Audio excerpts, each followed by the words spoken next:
You know, I mean, I've been touring around a lot.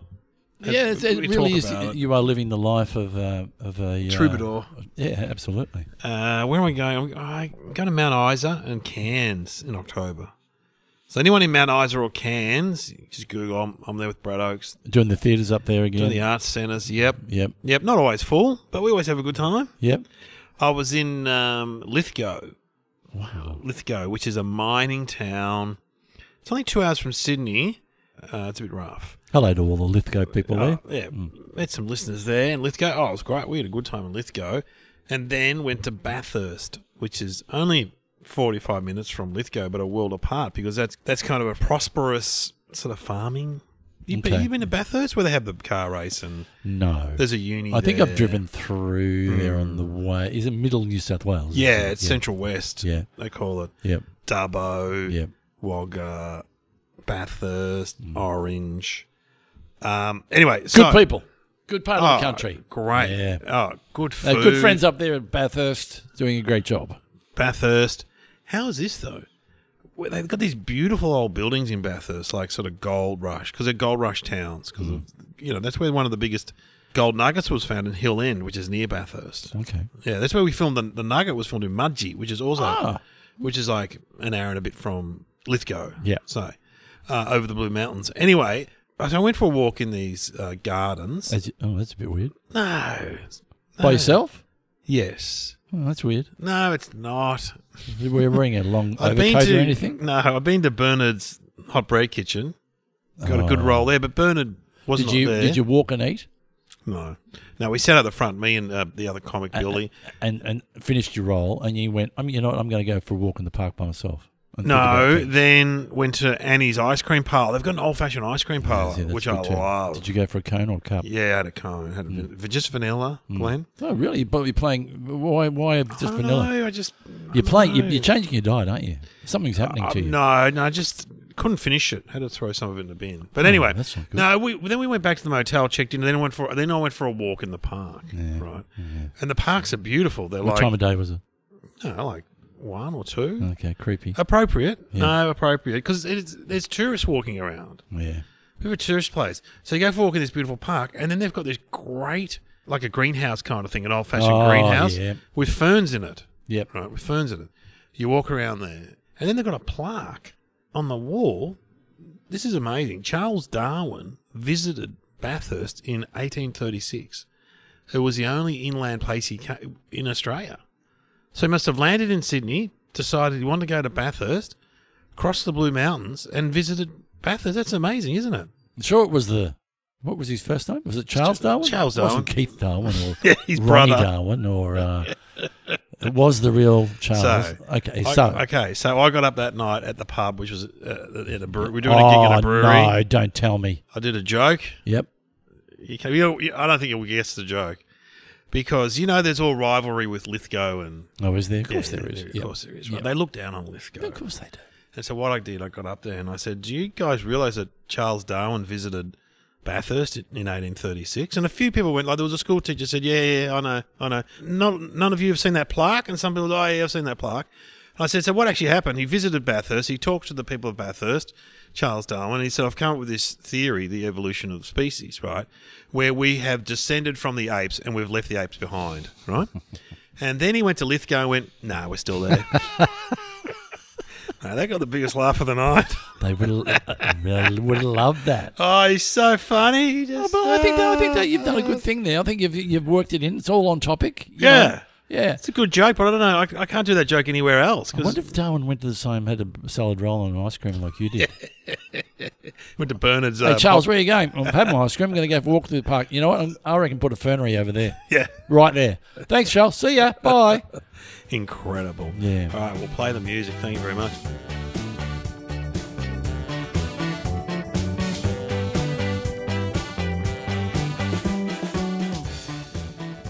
Welcome to Somehow Related Now. Please welcome your hosts Glenn Robbins and Dave O'Neill.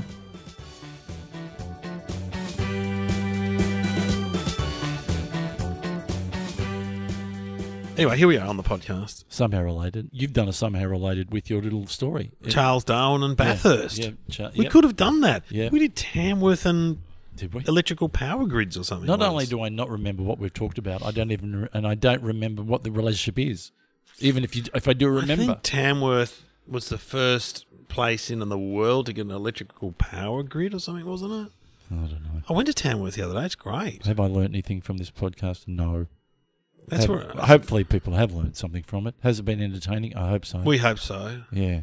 But look, we try, but that's all we can do. Yeah, we know Charles Darwin in what we're, Bathurst. predicting, but we have 2 topics and we go on a little journey. It is amazing that we keep on finding... well, we don't. Sam does. Well, should we get the topics? What are the topics, Sam? Alice in Wonderland and preferential voting. Ooh. Alice in Wonderland. It's a very trippy story, isn't it? Look here. Lewis Carroll. Again, he's had a dream. He's written it down. It's a fever dream, though. Yeah. So let's just go through it. It's a girl goes down A young girl hole. in the dress. Yeah. No, she sees the white rabbit. Oh, does she? Okay. And they talk about this. Isn't it in the Matrix? You follow the white rabbit.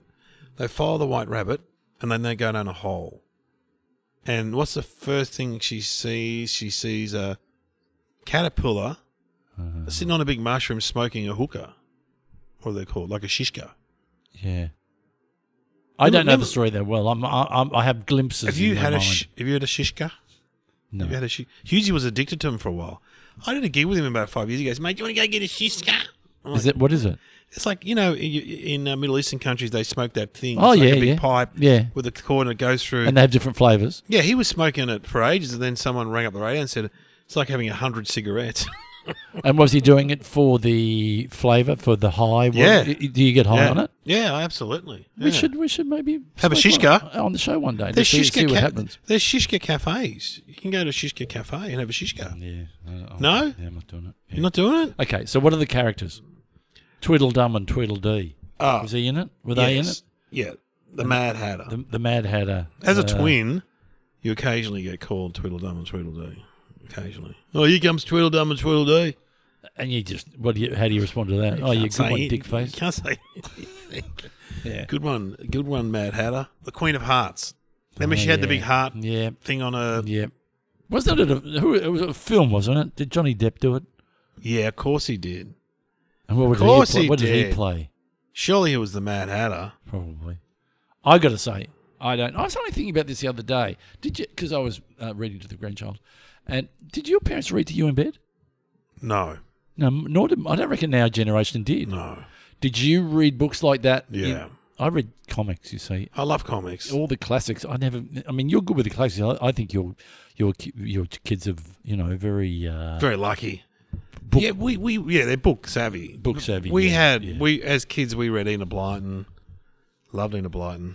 No, we didn't read that. I don't know what I used to read these little comic books that were about army or the war. The war comics. Yeah, they were the best. Yeah. Cop that, Huns. So all these stories like Alice in Wonderland, it's not like my mum read it to me. No, don't say that. They were good parents. Don't get me wrong. But I don't reckon I read the classics. When would you? In what did part you of read Peter Pan? No. Did you? I don't know if I read Alice in Wonderland. It's a good story though. And is it a long? Is it a short story? No, it's like a book. Is it a picture book or is it a novelty? I think it's a novel. Is it like the Faraway Tree? Is it like? Yes. I think so. I think it's got pictures in it though. Lewis Carroll. Did we say that? Lewis Carroll, was a British guy. Yeah, who had a dream, had a pizza, went to bed, wrote it down, got up, wrote down, and this is what I dreamt last night. Sold it as a book. There you go. Boom, Bob's your uncle. And it made it into movies. Do you know there's a thing called the Alice in Wonderland syndrome? No, what's that? Like the Stockholm syndrome. What's the Stockholm syndrome? It's where you fall in love with your captors. So say if you got kidnapped by some rebels or something, then you fall in love with them, and then you end up taking their side. Like Patty Hearst did. You know Patty Hearst? Oh, yeah. The daughter of a famous banker or something in America, and ended up joining in on the robberies and stuff. I think the Alice in Wonderland is that you have a weird perception about size. Oh, okay. I think you don't. Your body size doesn't relate to the creature's big in Alice in Wonderland. Yeah. So the caterpillar's big. Alice was just a nice little girl, wasn't she? She's a lovely little girl. Does it go, at the end, does she go back to normality? I think so. I don't know. I can't remember. I can't remember either. Can't remember. What's the other one? The Yellow Brick Road. What's that one? Oh, I love that. Wizard of Oz. Does she come back at the end? She Yeah. comes back and you There's no place like home. yeah. I wonder what happens at the end of Follow Alice the in yellow Wonderland. brick road. Can we ask Sam what Follow happens the at the yellow end? brick road. No. Follow. Yes, Sam, what? Happens at the end of Alice in Wonderland. And you can answer your phone. At the end, she defies the king and queen and sea and wakes to find leaves falling on her face, with her sister beside her. So she was dreaming for over 99% of the book. Oh, wow. It's all a dream, Glenn. It's all a It's dream. just That's all- the get out of jail I thing know, every time. It's all a it's dream. all a And in the meantime, he dream. brought up this sinister stuff about chopping off heads and so forth. And it's all a dream. It's all a dream. So therefore, it was a dream. It was a fever dream. You're yeah, right. yeah. So Alice has had a pizza. And, that's the way you write a kid's book, and that's how you write anyway. Well, no, that's always a cop-out. It is. Oh, it was all a dream. Yeah, it's a bit of a I remember in grade 6 I wrote a story like that, and the teacher said, yeah, that's a very common thing, It's an easy way to end it, isn't it? Say it's all a dream. I remember when I was in grade 3, we had a thing where we'd roll up a bit of paper and that we had to look through the piece of paper like a telescope and tell the class what you could see. And they couldn't get it off me. Why? I just kept on going.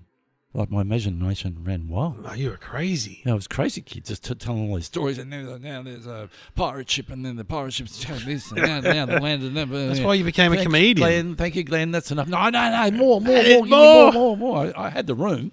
They're on the edge of their of primary course. seats. Of course. So when you're reading to your grandkids, my kids used to do this. They used to like me reading a story, but then my son would say, tell us a story from your mouth. So in other words, don't read one. So I had to invent stories. I know I'm good at that, but then I do run out after a while. I get and then Here's a tip. yeah. You bring in other character. Like my son used to always say, the youngest one, and then Bob the Builder turns up. I'm like, absolute Bob the Builder turns up. Yeah. And then, or you bring in real life characters like their dad or their mum. Oh, I see. Yeah, that's a good one. Or things And they've then done your that dad. day. Yeah. So things they've done that day. And then we're at the circus. And if none of that works, you And go then- to and then Grandpa- ABC. ABC has these things called. What have I got here? We're at the circus and Grandpa Glenn is talking to, anyway, and then we see him do a wee-wee behind the tent. Yes, you did ring me when I was at the circus for the theatre. Anyway, I'm late. I'm late for a very important date. That's it. I'm late. Yeah, they had that kind of chanting Because I still in it. say that if I'm late. No, I do say that. See, I'm late. that's- I'm late for a very important date. That's the thing about Alice in Wonderland has such a cultural impact. There are things that people say going down the rabbit hole. That's from Alice in Wonderland. I'm late. So it's interesting, isn't it? How and you don't know why you're saying it, but you know what it means, but you don't know where it was derived from. Following the White Rabbit is another one they say. Yeah, smoking the big chuff. thing. What else can we say? It was a movie. Johnny Depp was in it, I think. Bonham Carter was in it. Alan Rickman was in it. I was meant to do a movie with Alan Rickman, and then he passed away. Wow. And what happened to the movie? I don't know, but it was a movie that I thought it was like a kid's movie. I think I played like a zookeeper or I something. think I say a pedo. I know that was that other movie. That's another movie. I like a zookeeper, and some animal got out, and I was a bad guy or a good. I was against Alan Rickman anyway. And Wow. I thought I'm going to do this, and then very sadly he passed away. Oh, he's great. He's a great actor. Was he not in? Harry Potter. Yes. Snape. He's Snape. All right. He's fantastic. Yeah, he's a very good actor. Is that enough about? Yeah, I reckon Alice in Wonderland. We've done the characters. We've done, the White Rabbit. We've done Lewis Carroll. Did Lewis Carroll do any other big books?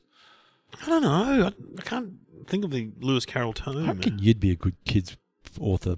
I have written kids' books. I wrote a kids book. Yeah, you did. Uncle Arthur's bedtime and you got stories. sued or whatever. Oh, I'd threatened to be sued by Uncle Arthur. Yep. Yep. Yeah. He said, if you release in the US, I will sue you. And I thought I'd have to put the outfit on and go to court in the USA. That'd be a bit weird. Boys, your Uncle Arthur, and I swear I will tell the truth. What are you suing this old man for? Yeah. No. I wrote a few kids' books, and Kieran, my wife, illustrated them. Oh, because she's an illustrator. Yeah. That was good fun. It's a lot of work for the illustrator, not so much for the author. But these were like picture books and one was like a joke book kind of thing. But to write an actual kids' novel would be like a Enid Blyton one. Yeah, I think this is a bit cynical, but at the moment, it's all bottom fart stuff. Yeah. And you go, Yeah. can't you do better than that? But the kids Yeah. do love that sort of stuff. The day But- my bottom went psycho. Yeah. Yeah, when I was touring with a Comedy Festival Roadshow about 20 years ago, we were in regional WA. There was me, Husey, who else was? Oh, Mickey D, very good Adelaide comic. Greg Floydie, Jody J. Hill. Who else was on that tour? Oh, an American guy called Lewis Schaefer, whose catchphrase was "Lewis Schaefer, not gay." I don't know. Fair enough. But every night he used to get up and then bomb in front of these farmers in Esperance, and then he'd hand out badges at the end with Lewis Schaefer, not gay, on them. It was bizarre. He was a good guy, though. But anyway, what would happen was that we would turn up to like Bunbury, and the guy would go, the theatre manager would go, yeah, we had the bum here last week, and that sold. Oh, yeah. Yeah, the bum sold 3 shows out. You guys have barely sold 1. But anyway, and then you go to Esperance. Yeah, we had the bum here last week. The fucking bum. We're doing better than the bum was doing better than us. Yeah, but it's selling out to kids who got nothing to do. The bum went psycho. The bum went, yeah. The bum went psycho. And that would have been them like a troupe doing. Yeah. Because at the moment there's a Kath and Kim cabaret show. Yeah, drag show. Is it a drag show? Yeah. Well, you're getting a bit of coin. You'll turn Maybe up. I should turn up. Turn up and put your hand out. Boo, boo. That's Oh, wrong. they would love it if you turned up. You could go on stage and then at the end maybe just I go, anyway, boys, here's my bank account details. Yeah, there's a bit of an invoice there. No worries at all. I did see that. That was advertised in Bathurst or somewhere. Yeah. They're touring that. Yeah, well, good luck to them, I guess. Yeah, good on them. Well, it's all part of the lexic. What do you call it? It's gone crossed You now. paid it forward. You pay it for. You paid it forward to and these they're people. doing a bit of dress ups and they're making. They people look happy. good. Oh, do they? Yeah, well, in the poster, you go, oh my God. Yeah, they look great. Are we being is somehow related to being ripped off? What do you mean it's not worth ripping off? What do you mean? What are you talking about? Preferential voting. Okay, let's talk about preferential voting system. So that's what we have in Australia, and that's what we have in England and Canada, but I don't think they have that in America. Are we still recording? Yeah. Are we? Is this on the podcast? Or are you talking to me? No, I'm just talking to everyone. Oh, sorry. We don't have this in. They In don't have other it parts of the America. world? Yeah, it's a British thing that came here. Preferential voting, isn't it? And And just to explain what it is, rather than go vote for one, which is, I think there was a system called first over the line, wasn't there?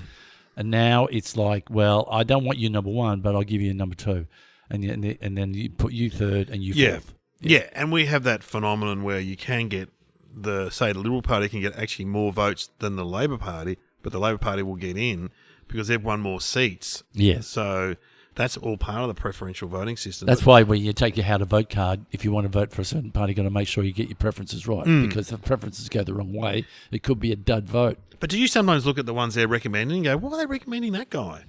So if you're voting for the Labor and it goes Labor and then like One Nation, I'm not going to put One Nation second. Why would I do that? Not that, you know what I mean? Like So what do you do? So you make up you Make change up your the preference. own. Make up your own. Make up your own. What about in the Senate though? You don't want to do that. That's Oh, too you got to many. go under the line. Yeah, because that's too much hard And number work. 40 boxes. Yeah. No, you're right. I often just do the one above the line. One above the line, and that means you've chosen the it's like a degustation meal. You don't choose what comes out; it just comes out. You know what I mean? Well, for example, in the last election, do you get upset when you vote for someone and they just go rogue, or they're just like not what you expect? That must upset people. If you're voting for someone and you think, oh, they're pretty good, and then all of a sudden They go they're in the nuts. newspaper or something, you're like, hang on, I voted for that guy. Yeah. No, I don't Has follow. that ever happened to you? Well, I think you're better at following politics than me. Oh, no, I love politics. Yeah, because I'm a big Trump guy, and things are really happening over there. He just got shot again. Well, they said the guy, okay, so there's been a second assassination attempt. Yeah, that was a couple He of weeks didn't ago, even yeah. let off his rifle. So how can you... Is that an assassination attempt? He doesn't even No. let a shot Well, I off? don't know. I mean, how do you prove that in the court of law? You can just go, I had my gun, and I was walking home, but I got been down the shooting gallery. No, he was there I realised that, but here's his for argument. 12 hours. Yeah, but he just said he had a bit of a... This is his argument. Yeah. And then he goes, well, I wasn't intending to shoot the president. No, I just had my guns out. And who does that routine about... This is Stephen America. Wright does a routine about where he gets a gun and he uses the telescopic lens to look at people out the window, and it looks like he's... Oh, yeah. It's something like that. Yeah. He could have just said, I just wanted to see him through my telescopic lens to play golf. Look, we all know that that's a lie. But if he didn't let off a shot, then... But I mean, I don't I don't get all political. I don't like Trump, but I also You don't. did not a bad Trump on that show that we can never remember. No, what's his Your name? Trump was- Gillis does a really good one. An American guy. Great Trump. Really good. Trump. I can't do it. Yeah, you're doing it. Yeah. But everyone can have a crack at Trump. Yeah. It's like Arnie or someone. It's like, they're eating the dogs and they're eating the cats. That was Yeah. very funny when he said that. Yeah, it was. They're eating the dogs and they're eating the cats. But the way to Trump is just to take anything and blow smoke up and say, Dave O'Neill, great comedian. Makes me laugh, makes all my friends laugh. He knows he's funny. I know he's funny. He's funny. Yeah. He's great at what he does. He always will be the best. And it's kind of like really badly written compliments. Yeah. That's all it is. Yeah. I don't like the guy. He's an idiot. I don't like him. He'll never be any good. Yeah. No. What's your call on Camilla? No, well, I think she's good. I mean, be like it a too. good change. Yeah. So, I mean, Trump's unhinged. That's the thing. I think he's a bit unhinged. So, Yeah. I don't know. I think he's a nice guy, misunderstood. I've always said that. And I can't stop listening to him though because he's like a good comic. I do. Look, He's entertaining. There's a podcast that's rating really well now called The Rest is Politics, I think. I listen to it. It's a fascinating story to hear behind the scenes. And the guy that got on, what's his name? But he's an ex. He worked for Clinton or something like that. No, didn't he worked for Trump and he was He sacked. worked for Trump? Yeah. What's his name? Doesn't matter what his name is. And it's a really interesting story. And just when you think the story is dying, another thing comes along. Well, the debate came along. Then there's the best thing I've read about Trump is that he has a button that he pushed, and they'd bring him a Diet Coke, and he pushed a button. He would sometimes drink 10 Diet Cokes a day. But I mean, if I took anyone's life and I said, Dave O'Neill, he likes to walk around the house completely naked except for wearing slippers. You'd think he was weird, but you may well do that and not think you're weird. I don't do that. I've got teenagers, but yeah, you're I right. do things. This is what I do, and I did it yesterday. I get ready to have a shower, and then I remember I've got to do something, and I'll go and do it in the nude. Whoa. I think there's people that love being nude. And you're one of the people No, that I love don't. being nude. I don't love being nude, but I go. I've got to. As I'm walking to the shower in the nude, I remember. Oh, I forgot to get the clothes off the line. I've got to put the bin out. Well, it's not far from that. And if you wrote that down, you go, he's a weirdo. Yeah, you're weirdo. Because, as I said, the people over the road can see into my backyard. If they saw me in the backyard, because I've pulled up weeds when I'm in the nude. Oh, I've heard. Why have I done that? Now, Anyway. everyone's got weird traits, is what you're saying. All I'm saying is, if you put anything down on paper, I heard of one recently. Someone said to me, "Is it true that a certain television personality has bells on his slippers from when he walks from his dressing room to makeup? The bells go off, and they makeup know he's coming. Probably, but it doesn't make him a bad person. But also he used to wear those bells so that the writers knew he was coming. So he wants people to know to stop talking about him. That's why he wears I them. reckon that's what the story's become. I reckon they've probably given him a pair of things with bells on them, and he wears them because he likes them. Like Santa's elf. Yeah, but you can flip and slice it. There is people everywhere are doing weird shit. Yeah. They are Trump's doing- just one of them. He's just one of them. So- Look, don't get me wrong. I think it tripped your trigger because you would like to have a button where you pushed it and some Coca-Cola came out. Exactly. I'd love that I think button. you'd like to have one of those things that they have at the bar, one of those guns at home. Oh, it'd be great. Post mix. You should have just a Coca-Cola fridge in your house. Yeah, should have. Yeah, because, you love it. And Invite Trump over. I got a Coca-Cola. He's got a Coca-Cola fridge. He's a great guy. Dave O'Neill's got a whole fridge Coca-Cola. He's a great guy. He's a great guy. Preferential voting. We grew up. Do you remember the first time you went to vote? Do you remember that? Not or? the first time, but I remember of late, I'm always early voter. And they're always Good. asking me why you're voting early. And you vote during the week, not on the weekend? Oh, yeah, I never, because I don't want to have to line up. Yeah. Because you're in Same and out, here. bang. Same but here. they don't like you doing it, but they still do it. But early voting is the latest thing. I know. Everyone's doing It's it. the latest things. Then there's no sausages, though. Yeah, but No sausages. Yeah, But- but you do sometimes see people when you're voting from the local area that you don't want to have to chat to. Yeah. And I go, oh no, I didn't want to chat to you. Also, you'll go up to the primary school at like 11. There's a massive queue onto Yeah, the I know. street. Yeah. Oh, I'll come back later. There's still a massive queue. You know what still surprises me? It's 2024, and we line up to make a vote With a pencil? with a pencil. Yeah. And sometimes it's on a bit of string, or sometimes they give you a pencil and you put it back in the pencil box and it's a bit of paper, and you poke that bit of paper in a hole. And then someone's got to count it. I worked in one of those booths one time. Surely, if we do everything else online, why can't we just click a button and what's my thumbprint? My thumbprint opens up my computer. Well, you know what they're My worried face about. opens up my. Why can't I vote with my face? Well, they're worrying about, corruption and of the computers and stuff. And they're worried about AI pretending to be me. So therefore, are you less corrupt with a bit of paper and a pencil? Oh, I reckon. It's a hard I don't copy. know. We've got to trust the officials. I worked as an official one year when I was at uni. Yeah, and of course you did. they do run a very tight... The woman got very angry at me for having a long lunch break. I remember that much. Really? How long was your lunch? I don't know. Where did you go? Again, my mum was working there too, which is always bad when you work with your mum. She made me apologise to the woman. But they probably had a surge. You know, apologise to Linda. And the street, the thing was going down right down the street, and all the Linda. people handing out the pamphlets out the front were getting flustered because they didn't have enough. It was all getting backed up. Anyway, we're lucky to live in a country where you can vote. There's no corruption. Because you read about, developing nations and stuff where there's, soldiers turning up with machine guns and whatever. Yeah. There's none of that. We really do live in the best country. We do.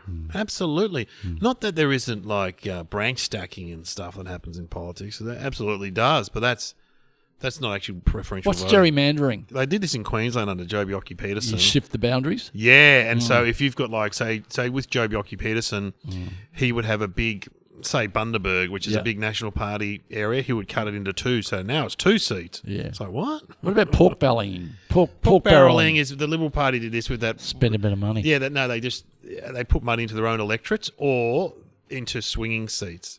So we went to play basketball at a primary school the other day with my son. I'm like, this must be a swinging seat because the school, really the state school was the basketball court was of international standard. Yeah. And someone said, it's a swinging seat. So they just put all the money to pork barrel it, literally try and get people to vote for whoever's putting the money What's in. another term? I like the terminology. Yeah, what was the one I just mentioned? Branch stacking. You know what branch stacking is, don't you? No. This actually happened when I was in the Labor Party. I was in the Labor Party at uni, right? So 1986. Here we go. It's all coming out 1986, I went to one Young Labor conference, okay? Oh, no. Okay, so and then at the end of the day, you had to vote for David Moody, who was a left-wing guy. I was going to vote for him. Or Bill Shorten, the Bill Shorten. Wow. He was at uni. So we all He just retired, didn't he? Yeah, he just retired. Yeah. So we all go to vote for Bill. I swear, 2 busloads of Sri Lankan guys turned up and said, we're voting for Bill. And he got in. Now, So what happens in a local branch, say you've got the Camberwell branch and you all vote on who's going to be the local member, all of a sudden all these people start joining the branch and they all vote for a certain person. So often it's done along ethnic lines. So a whole bunch of Greeks would sign up and they'd all vote for a certain person. So you're saying we live in a country where we don't have this sort of thing, and it does happen. It does happen on that level, and the Liberals do it too. They all do it. What's your prediction on the Labor Party going into the next... When's the next federal election? Next year, March. What's your feeling? Yeah, they'll get back in, I reckon. I think they will, but it'll swing back slightly to the independents. Will probably play a bit more of a game. Will they have? I love talking about politics, so turn off if you want. But what the Liberals and the Nationals will find it really hard is to win those teal seats back. Yeah, I know. So for people don't know, there's about 10 seats that were former Liberals strongholds. I'm in one. Yep. Yeah, you're in one. So they're the wealthier areas. Yep. And because of Dutton and Abbott and people like that, and ScoMo, a lot of the women have turned off the Liberal Party and gone. Yep. And yet they're conservative people. They don't want to vote for Labor. They don't want to vote for Greens. But they vote for a teal person, which is often a local woman. The last election, weren't those people dormant because the party had independent power, so therefore the Teals were kind of just along for the ride? What? The Teals had no power in Canberra. Yes. Yeah. Yes. Because Labor had got a high majority. Yeah, but they could get to a stage where they have... But it'll shift back in the next election probably. Oh, the Teals could get balance of power. Balance of power, yep. So for people who don't know what that is, it means the Liberals have got 50 seats, Labor's got 50 seats, the Teals have got 5 seats, the Teals are in control. You should be on one of those panels on the night. Doing a few games. Q&A? Yeah, you should be. Q&A's are hiding to nothing. So I remember when Hughesy went on Q&A, right? Okay. So that's a political show, right? With Tony Jones was hosting it, right? So, all real serious stuff. Yeah. You're on there with other politicians and journalists, and you're a comedian, you're a buffoon, right?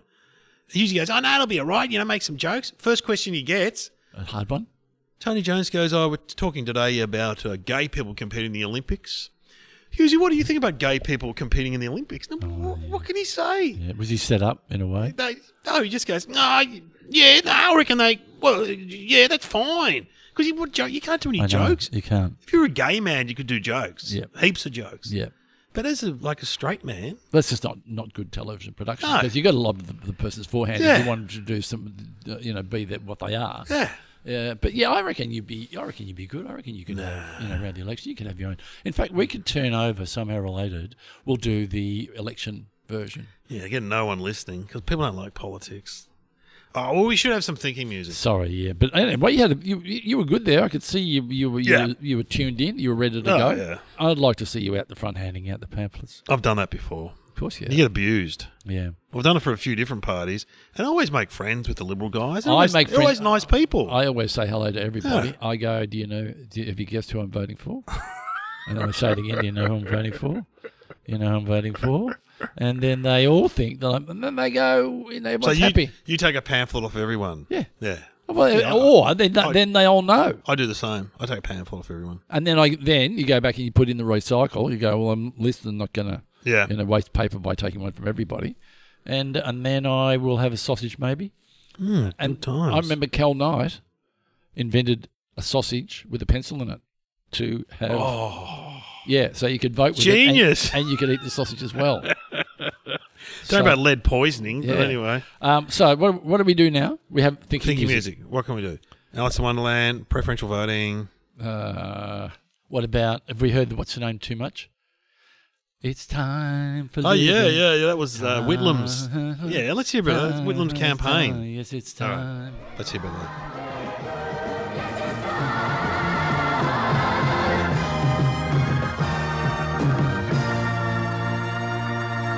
Authorised M. Young, Ainsley Avenue, Canberra, for the Australian Labor Party. Oh, it brought me right back. Bert Newton was in that film clip, remember? All what they used to call personalities were in that back in the day. Like, who were they? Anyway, but they were all there. That was. What do you think about celebrities getting up and showing their preference? Like Taylor Swift recently. Yeah. She after the debate, she announced she was. Yeah. Well, I mean, good on her. Yeah. I say good on her because you know what? She's got a lot of influence. She can put more power than them. Yeah, and she's looking at Trump going, well, I don't want him in charge. He's, his treatment of women, the record of his treatment of women haven't been good. Mm. She's a young woman.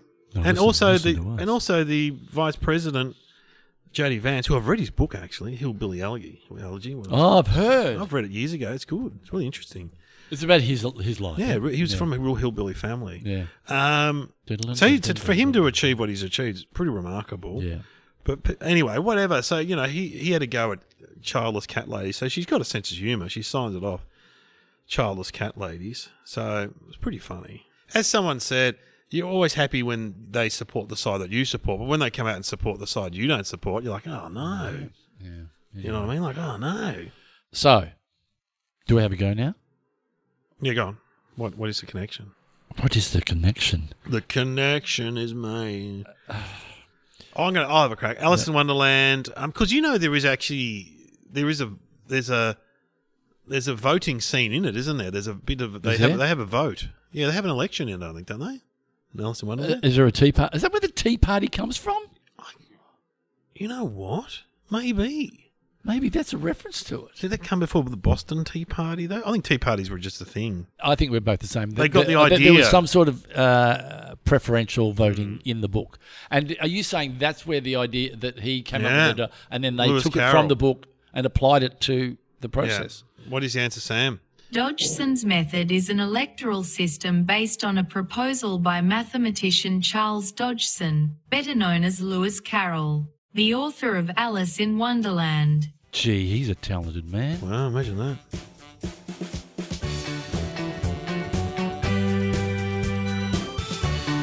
You have been listening to Somehow Related with Glenn Robbins and Dave O'Neill.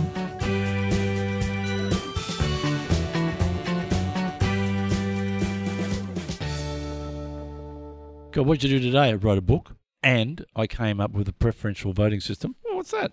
A system that will change the world of voting. 2 things. Yeah. Incredible. Have you invented anything? No. Have you?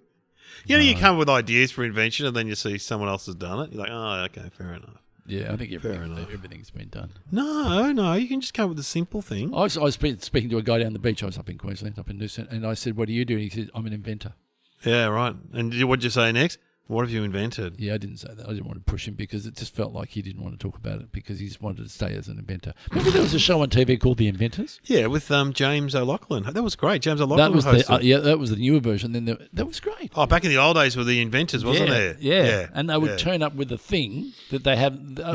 It was like a precursor to that show now where you pitch for money. Shark Tank. Yeah, a guy that I worked Dragon's with Den. when I worked in a normal job, so in the 80s, the warehouse guy invented a new sponge, like a sponge. He put all his money into a new sponge for cars, a car sponge. I remember I was with a friend and he came up with a new DVD holder. And I'm going, the thing that holds the DVD's doing pretty fine now.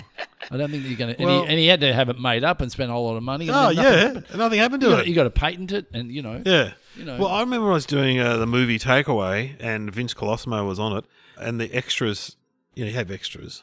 And Vince is like... And I started talking to him and Vince is like, don't talk to the extras. Do not talk to the extras, mate. You do know what you're getting yourself in for. Do not talk to the extras, I swear.